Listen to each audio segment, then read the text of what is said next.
Биз турган көчө Ош шаарындагы Абакир уулу Төрөбек атындагы көчө. Бул көчөнү бойлой бул жакта Увам каналы жайгашкан.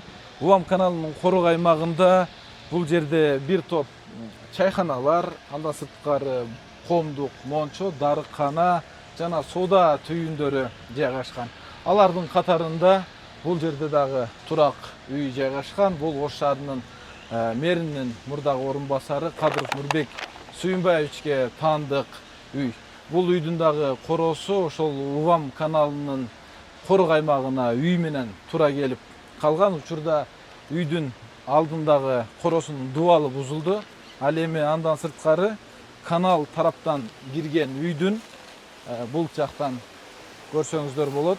Бул жакта очоткана, короосу, ошондой эле үйүнө кире бериш тарабы тосулган бөлүгү толук түрдө өзүңүздөр көргөндөй техниканын жардамы менен бузулуп, каналдын корук аймагын бошотуп коюу милдеттендирилген.